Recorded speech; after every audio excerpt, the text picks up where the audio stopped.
Pick your poison. Pick your poison. Do you want a love bomber or someone who barely wants to acknowledge that you are a living, breathing human being? What would you like? Please date me, please. Men are so lonely. Women, you have to date them. These are your two options. Stay lonely, bitch. I don't give a fuck if those are my options. Dude, where are you? Pick up your phone. I'm going to a summer party tonight, and you're obviously invited, so call me back. Okay, love you. Bye.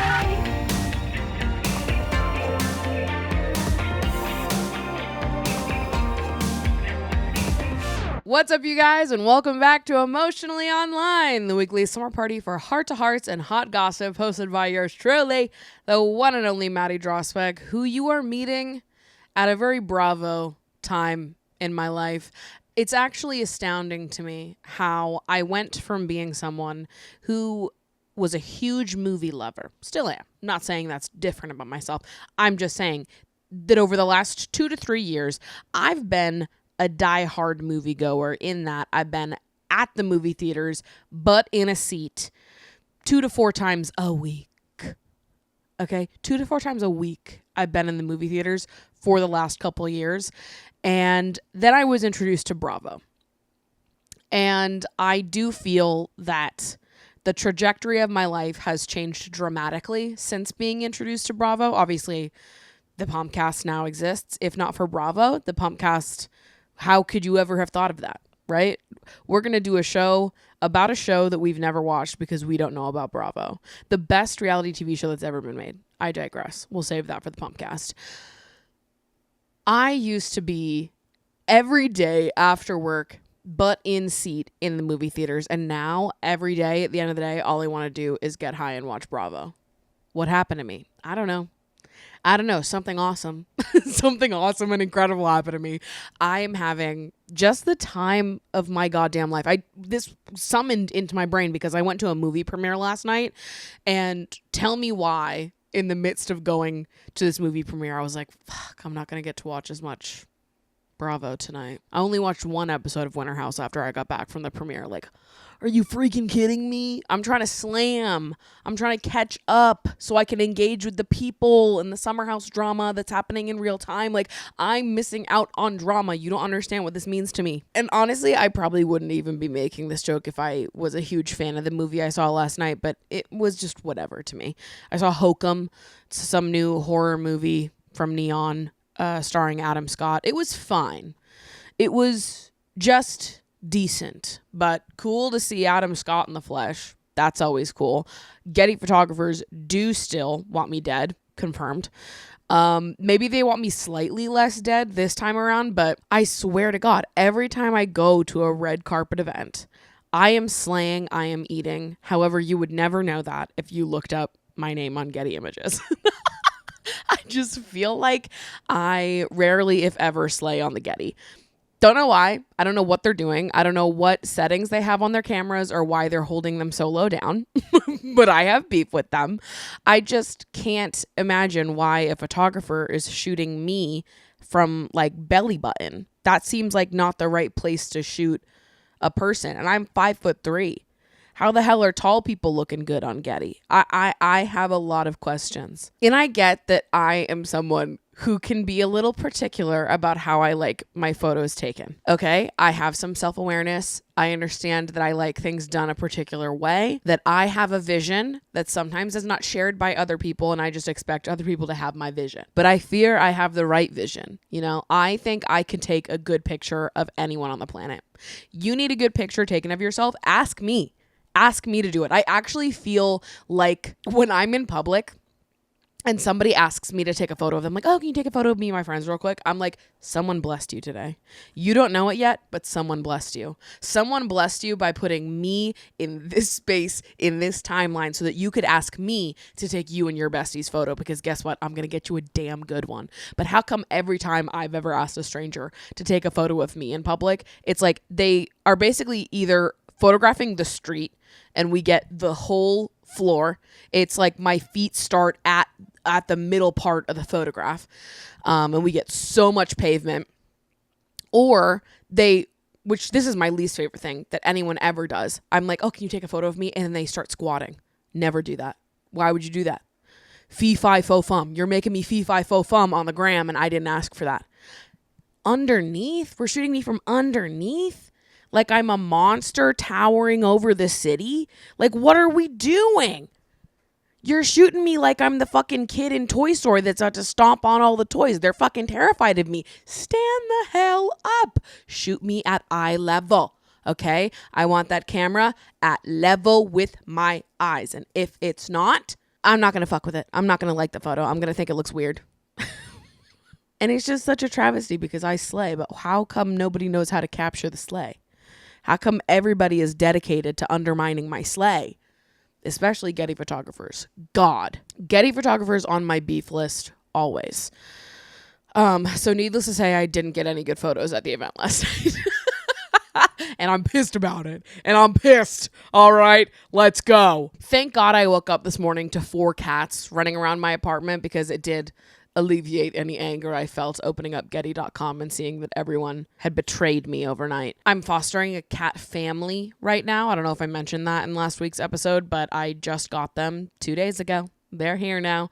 And I've never fostered this many cats at once. It's a mom and her 3 babies. And they are just the cutest, sweetest cats ever. They'll probably run around at some point in today's episode for the visual listeners. Literally, they've been here for 2 days and they are the most social, friendly cats ever. They're already, running around the whole apartment, not scared of anything, not scared of me. And I'm obsessed with them. There's something to be said about letting a large quantity of cats run around your apartment because it makes you feel like you are at a cat cafe 24/7. Like I'm here doing my tasks and there's just cats running around all the time. I have to watch where I'm walking because there's probably a cat. And I love that. There's something really special about just having a tiny precious thing appear out of nowhere. There's a tiny precious thing appearing out of nowhere right now. Oh, now she's leaving. I can see you though. Hi, honey. Oh my God, I'm just so obsessed. I love them so much. You should never underestimate what hanging out with a bunch of cats will do to your mental health because I'm feeling really good today. I was on Threads this morning. Does anyone use Threads? Hey, what does the audience think about Threads? I can't tell if people are actually on it or not. I just don't use Twitter for obvious reasons. The second Elon Musk got Twitter, I was like, delete, see ya later though. And I'm really happy to not be on Twitter. But sometimes I just like a written medium. Sometimes I'm like, I'm done with the visuals. Everyone stop talking to me. I want silence and I want to read little quips and thoughts and jokes in a quick succession. And I don't feel that I get that on any other platform. So sometimes I do find myself genuinely and earnestly scrolling on Threads. And I saw a thread this morning. The thread reads, I'm not fat shaming, but every fat friend I've ever had was miserable. In response, Kendra Austin, one of my favorite voices on the internet, at Kendra Amorous, responded and said, never met a single fat woman who is miserable, but know plenty of thin women who can't enjoy a single second without thinking about what they look like. And that's exactly how I felt about the matter. Like I truly, and Meg and I talk about this a lot, but when I look back at like my teen years, college to now, I'm actually quite grateful in some ways that I have experienced life in this body. Grateful in many ways for experiencing life in this body. But I feel like being fat and experiencing the world as a fat person has changed my perspective in so many ways. And I think the amount of nastiness and judgment that I received as a teenager, in so many ways, I wish I could go back and change that and, soften the world for my teenage self. But in other ways, I feel like it forced me to reckon with a lot of the ways that I saw myself, where I saw my value, how I treated myself, how I allowed other people to treat me. I feel like being fat forced me to reckon and make sense of and have opinions about things that, you know, I see other people still not reckoning with in their 30s, 40s, 50s. Looking at the women I grew up around, the adults that were around me as a child, like my mom and her generation. My mom is very thin. She's been thin my whole life.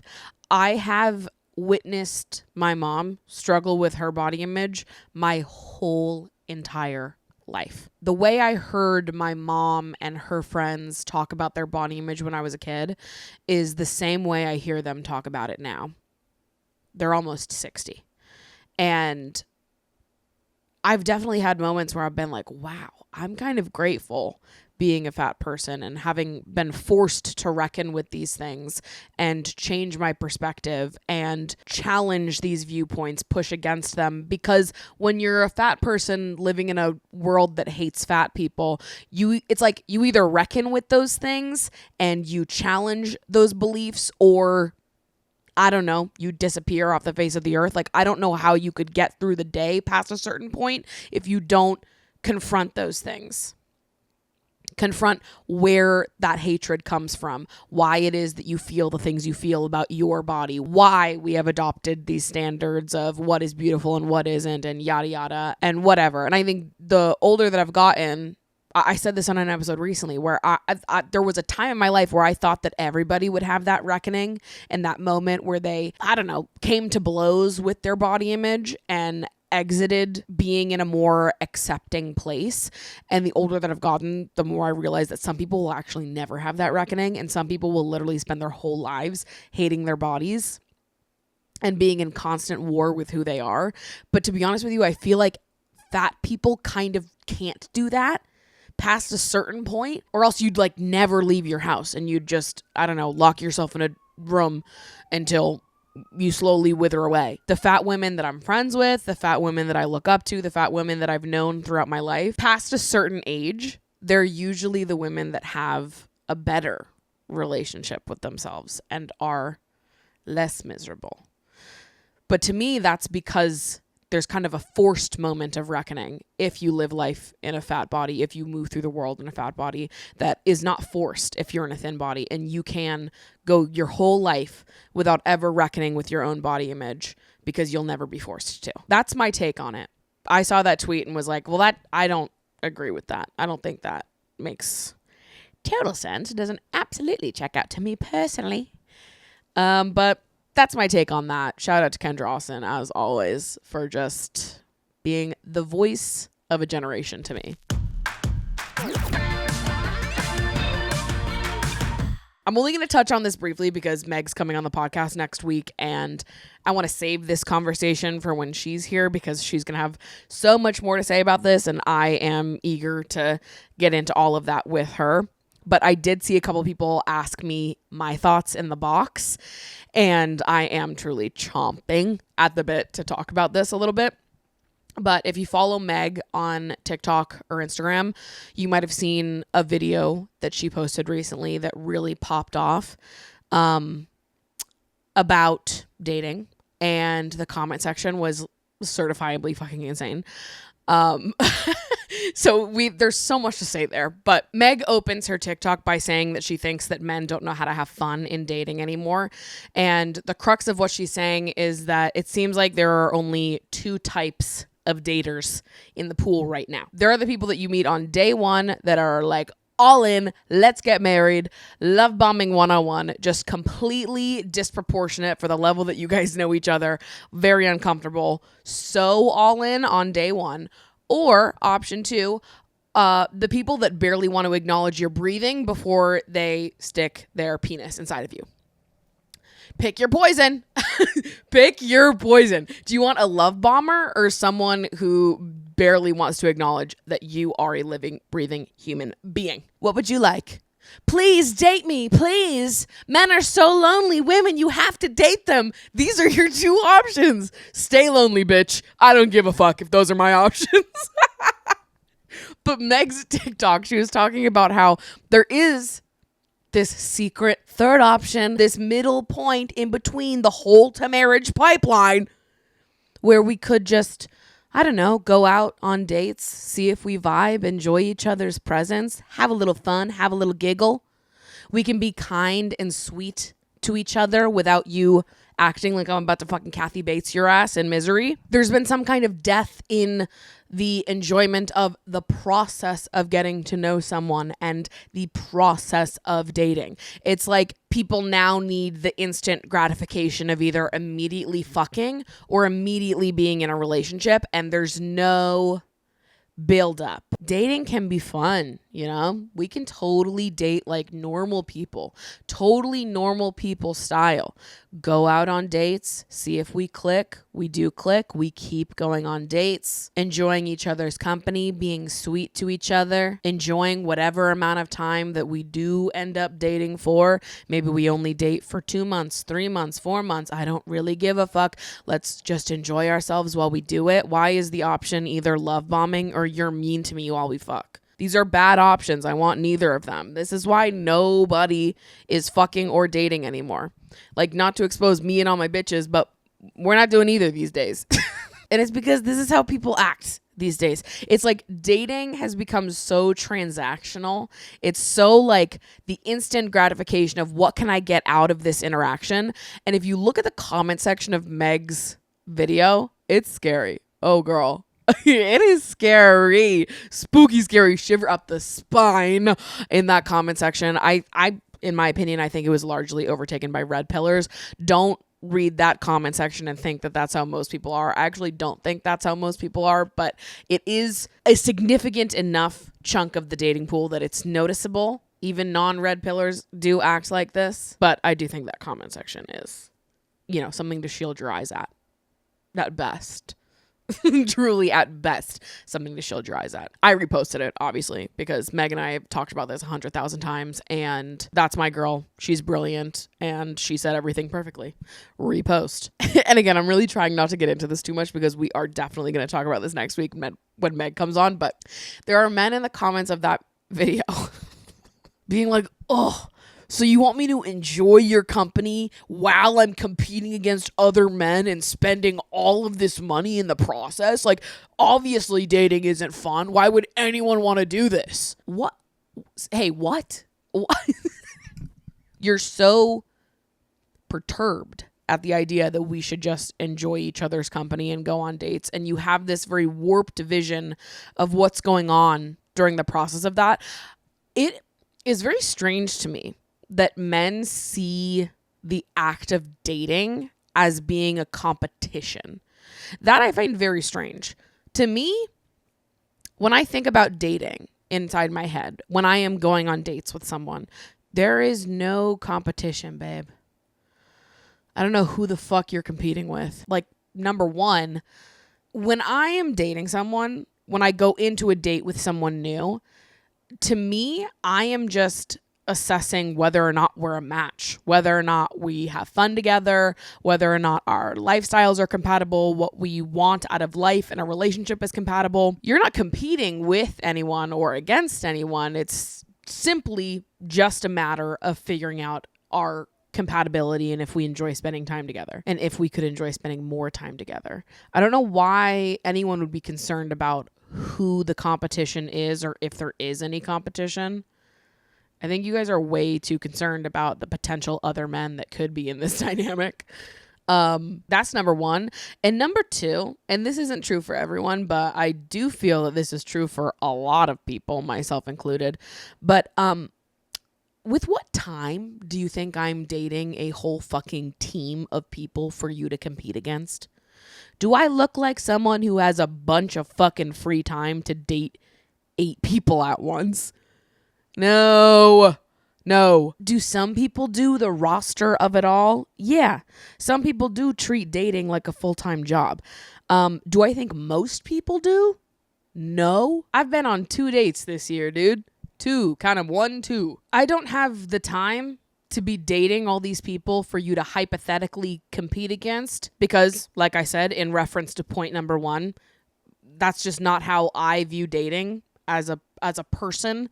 Fundamentally, that is not how I see it. But even if it was, with what goddamn time am I dating all these hypothetical people that you're competing against? This is a made up universe that you live in, a complete made up world.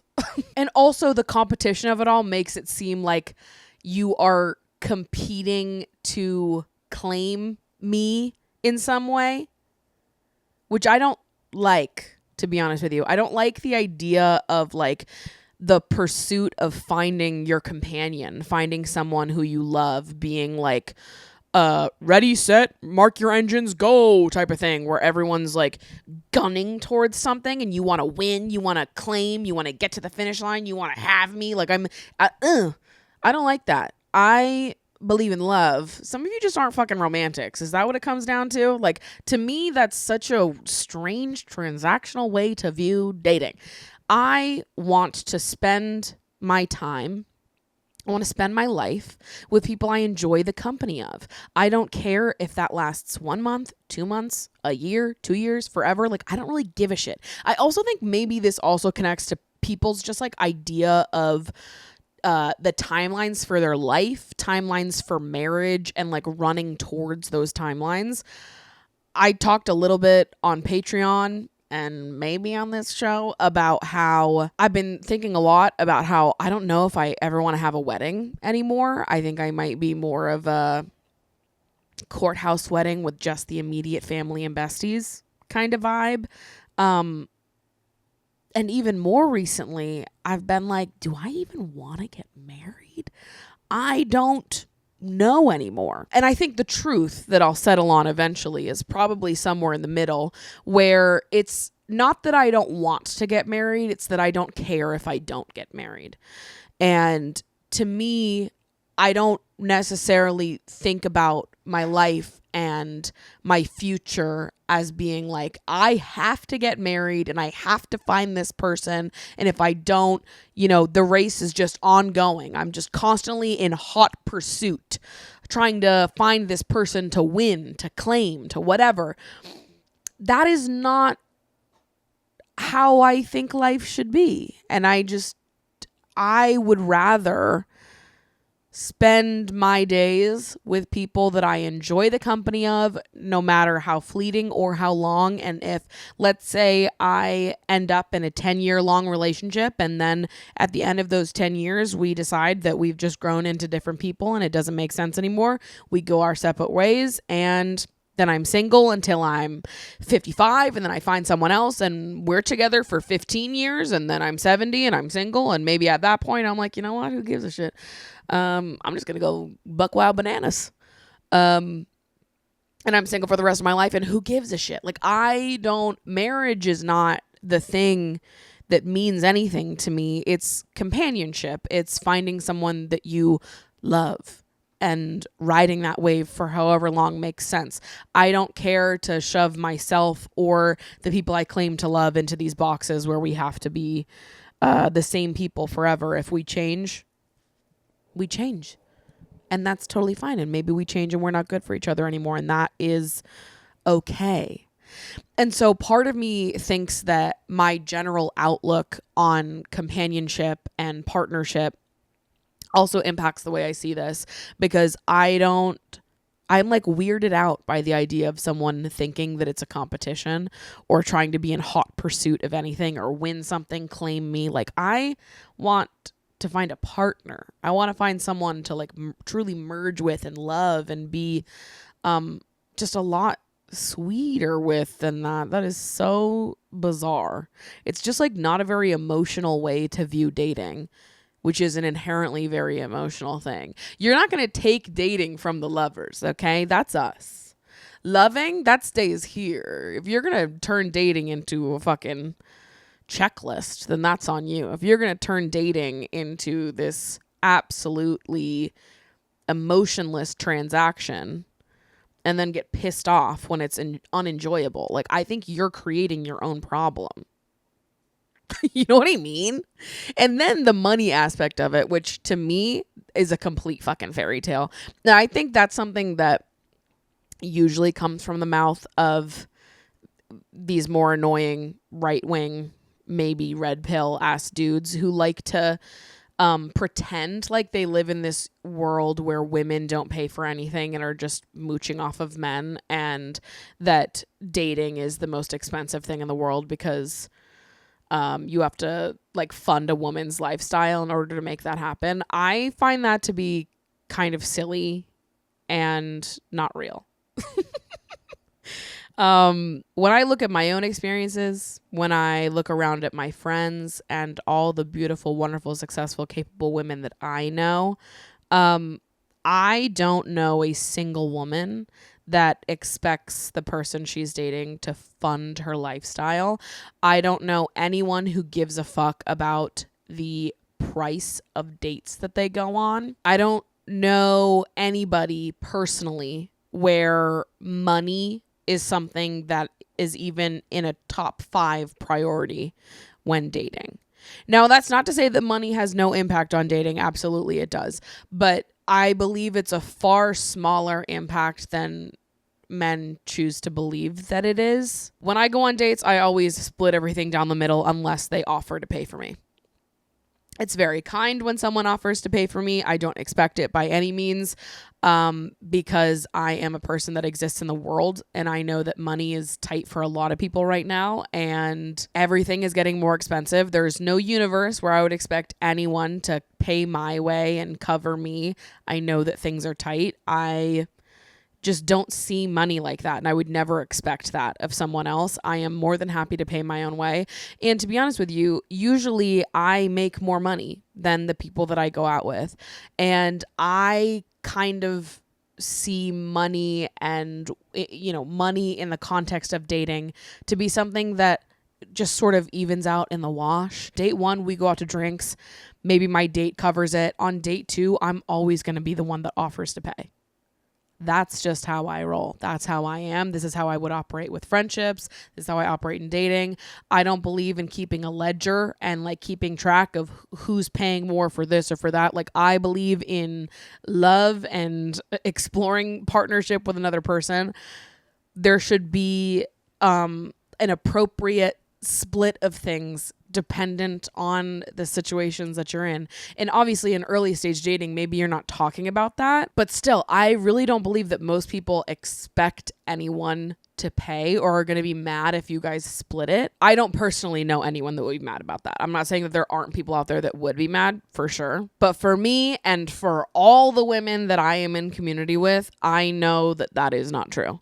It's nice when someone pays for me. I by no means expect it. At the end of the day, I value someone taking initiative and being sweet to me over anything else.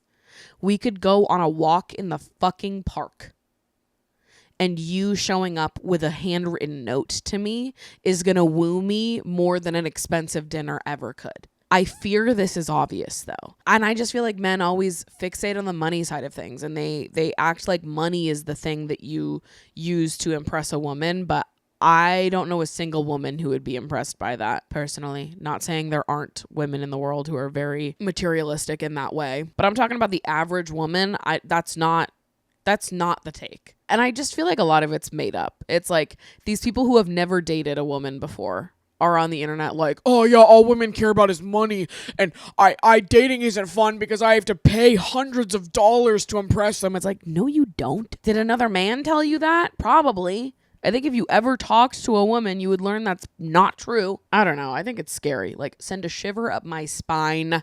Chills. Scary.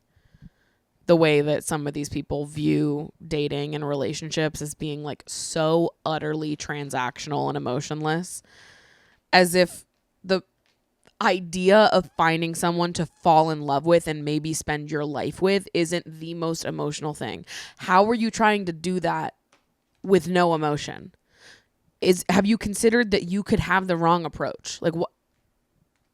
I don't know. And also I don't care. And I am mostly out of the dating pool until whatever's going on in there gets solved. It's like learning that there's an issue at the public pool, and it's a little funky and a little weird over there. And you're like, you know what? I'll just probably take a pass this year, and I'll wait till whatever's going on over there gets fixed. I've been on 2 dates this year. I had a great time on both of them, actually. So, things looking good for me, I guess. but I'm not currently seeing anyone and I'm not actively dating right now. Maybe I'll go on another date soon. Who knows? Maybe I won't.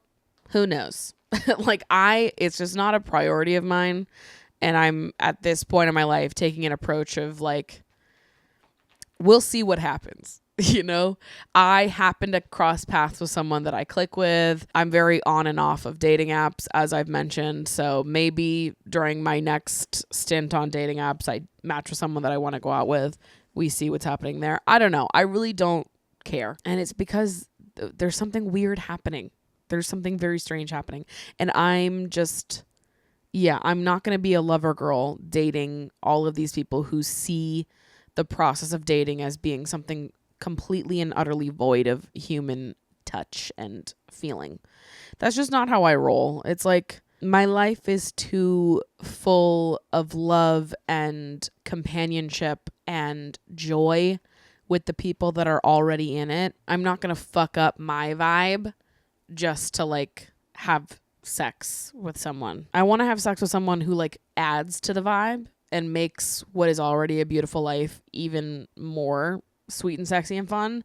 Not someone who is like a black hole to all of the joy and companionship and love that I do have in my life with my platonic relationships. Like, it just is not that important to me. I have like 20 vibrators. We'll be fucking okay. You know what I mean? And as I was reflecting on this, I was thinking about a video. This is Boots, by the way. Well, that's not actually his name. I don't know. I can't tell the kittens apart. They all kind of look the same, except for this one, because she has boots on all of her boots. I call all cats she. The mom's name is Origami, and the kittens are technically Cootie Catcher, Crane, and Paper Plane. But again, I cannot tell them apart. So I've been calling this one Boots because I can tell her apart from the other two. The other two are literally twins, though. Hi, Boots. Hi. Hi, honey. Oh, you are gorgeous, girl. You are just gorgeous. But as I was reflecting on this, I was reminded of a video that I saw recently that is honestly entirely unrelated to this. But it was a woman, a mother, talking about an interaction that her daughter had on the playground recently. Again, it's totally unrelated, but it brought up something for me, just remembering it. But it was a mom talking about an experience her daughter had on the playground where they were at some event and her daughter was playing with this group of kids. They were having a good time. They were holding hands. They were playing together. They were laughing. And suddenly another kid came over and convinced the other kids to stop playing with her daughter and just kind of turned them against her. And, you know, the standard like kid bullying shit where all of a sudden all the kids are like, no, we don't want to play with you. We don't want to play with you.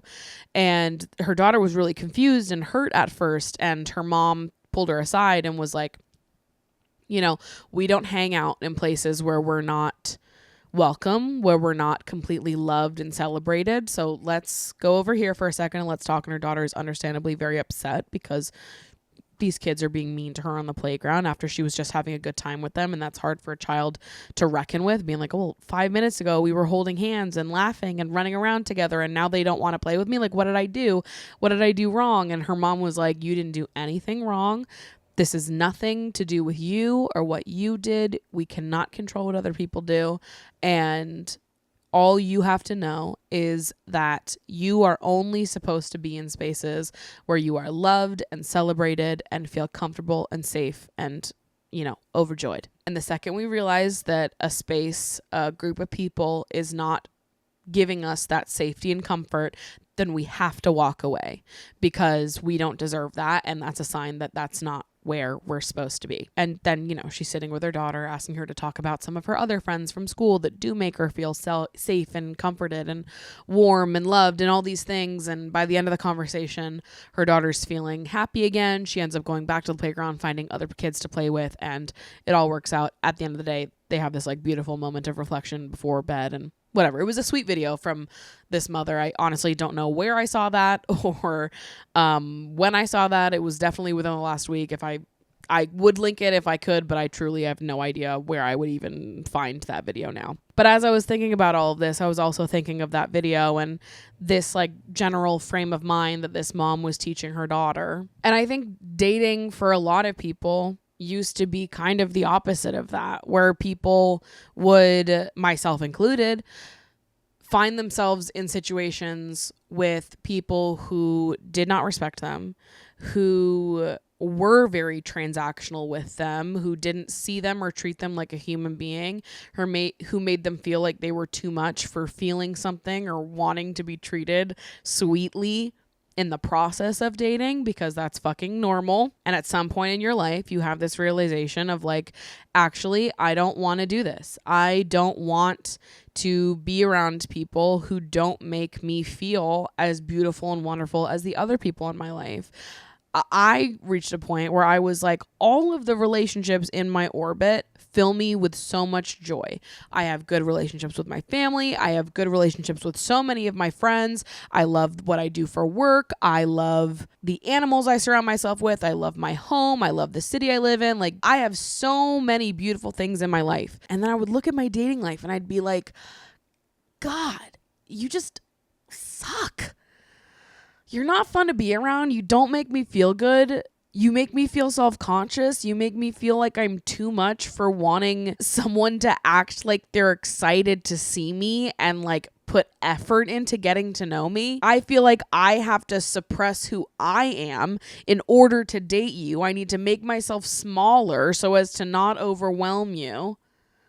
It's just not fun. It's not me. I don't get to be the same me that I am around family, around friends, all the other corners of my life that are fucking fabulous. Like, I feel like I meet these people that make me feel like I can't even be that person. So then I stopped dating because I was like, this just isn't fun anymore.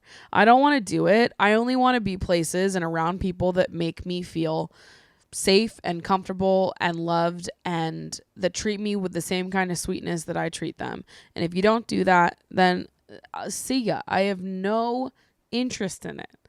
And so as a result, obviously, over the last 5 years of my life, I have dated significantly less than I did in my early 20s. And I don't know why it is that dating is so difficult now. And I do think that social media and our phones and dating apps and technology in general has a lot to do with it. I think it depends a lot on where you live. New York is famously like one of the most non-committal cities ever. Politics also play a role here. Like, there are so many things that go into why dating is like miserable right now. But I also believe that part of why dating is so miserable right now is because so many people have an aversion to feeling, have an aversion to living emotionally. And dating is very emotional. And I think to try to make dating transactional and to make it emotionless and void of feeling is like, of course it fucking sucks. Of course it fucking sucks. And now obviously I have far fewer dating experiences. I've been on 2 dates this year. Had a great time on both. Ultimately, we're not my person. We're looking for different things in different stages of our lives, just not a complete and total match. But both of those people were very kind. Maybe we'll reconnect in the future if things do align. Either way, I had a great night. I met a fun person that I had great conversation with. Sometimes things just don't work out. That's totally fine. I want to have fun in the process of that. Even if it's just for one night, I would rather have an awesome, fun night with a new person where we do have an emotional night together because we are dating, we are going on a date together, versus going to a bar and like pretending I'm not that into someone that I am trying to go on a date with because they're trying to nonchalant themselves into having sex with me that night. Or on the opposite side of the spectrum, someone's love bombing the fuck out of me, trying to like move in with me at the end of date one. Like, everyone has to calm down. Everyone be normal challenge. So those are my initial thoughts. We'll revisit this next week when Meg is here, but God, that comment section is insane. Go take a look at what's inside of that for your homework before next week. I had a reflection yesterday as I was coming home from that movie I told you about. It was a horror movie. And I don't know what triggered this reflection. It smells like something's burning. Not in my apartment. Nope. Me checking my toaster to make sure I didn't mysteriously put more toast in there, even though I've been sitting in my bed for the last hour. But when I was coming home from this movie premiere last night, I was thinking about how I really feel like I have almost like a fear around grief now.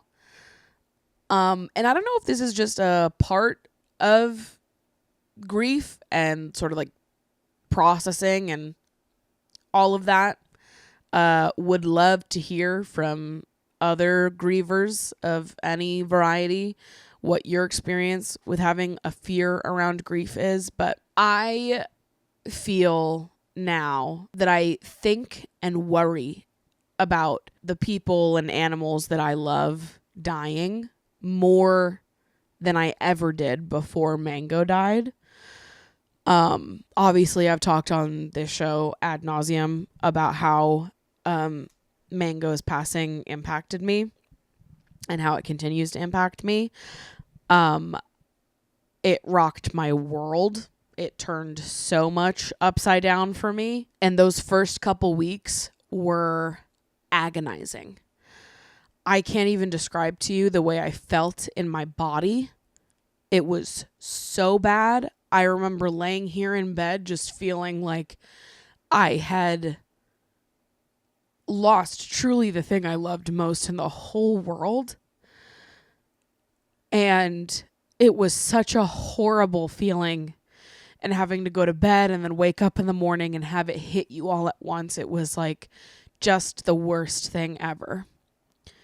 And I'm so lucky to be someone who has so many people in my life that I love an absolutely immeasurable amount. But now I find myself being so scared constantly about the next time I will experience grief, because that's a promise. I will experience more grief in life. To be alive is to experience grief. With life comes death, and with love comes loss, and there's nothing we can do to separate these things, and such is life. But I genuinely have felt like plagued with fear over the next time I'll experience grief. And you would think that you would almost over time start to feel like more equipped. Like, okay, I've been through it. I've felt this way before. I know how to feel it again. I don't feel that way at all. And I think the reason I was thinking about it after coming back from this movie is because I was like, it almost feels like when you're watching a horror movie and you'd think that like after the first jump scare, you're like, okay, I know what to expect. I know who might pop out. I know there's a witch or a ghost or a whatever on the other side of the door, and they're going to come back, and you're like, okay, I'll brace myself for it. I'm prepared now. I won't jump as much the next time because I know it's coming. Every time without fail, though, I will jump at the next jump scare just as much as I did the one before. And I feel scared the whole time I'm watching a scary movie. And I'm just like waiting to be scared again. And I'm, you know, my friends know, but when I watch scary movies, I love them. And I really, horror has always been one of my favorite genres, but I do sit in the theater the whole time, like with my hands like this, just like cringing and waiting for when the next thing is going to happen. And I am a very jumpy person. And so I was thinking about this on the way home from the theater and how, like, no matter how many times I've seen scary movies, I will be just as scared at the next one. And even within the same movie, no matter how many different jump scares happen in that movie, I will be just as scared at every single one of them.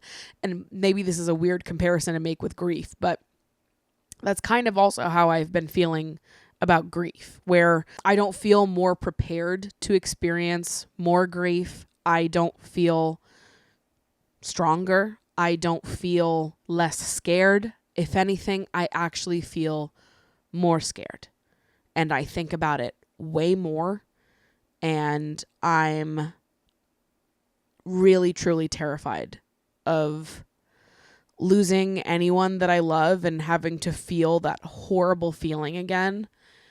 And just knowing that, yeah, one version of your life is gone. And it like, I don't know. Sometimes I'm like, you want to live in the moment and be present and soak everything in and look around you and take in all the people you love and remember to call everyone and keep in touch and carve out time and just do everything perfectly for everyone. And I get really scared. Like, what if I don't? How can I soak in every moment that I have with people now and somehow have that help me in my time of grief? Like, I actually don't think that I think that I'm going to be decimated no matter what.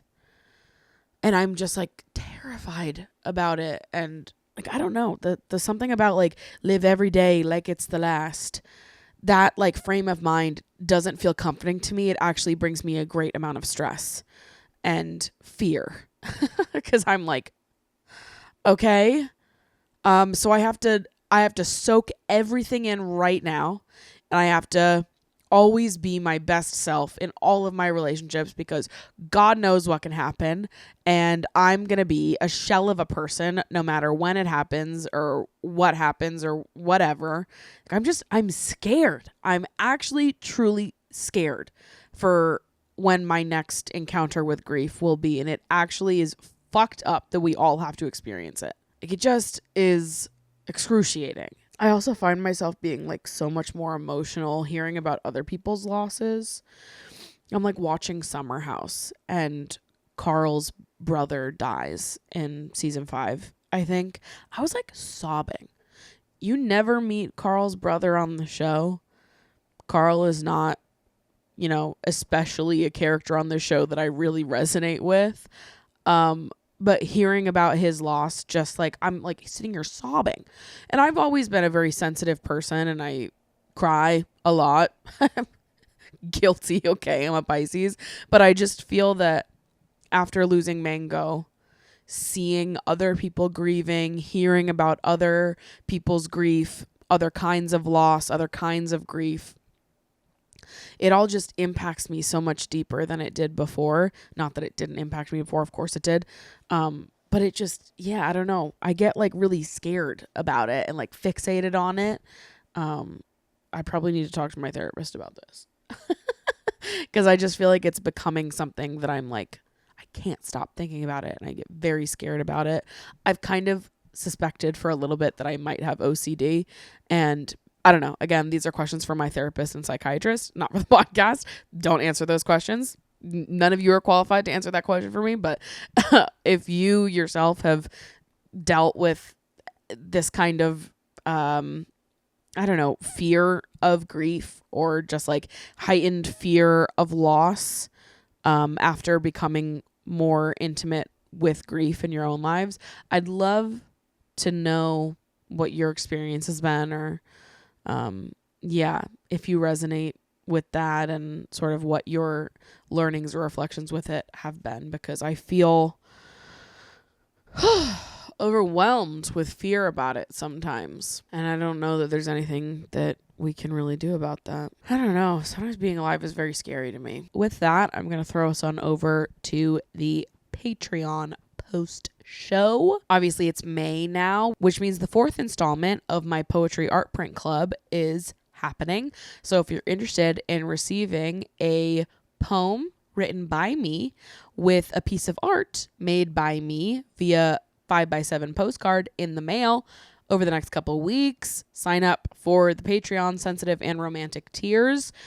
Not only do you get all this bonus content, access to our Discord server, access to the monthly live streams, you also get a bi-monthly poetry art print by me, a little collectible, a little piece of snail mail from my heart to yours.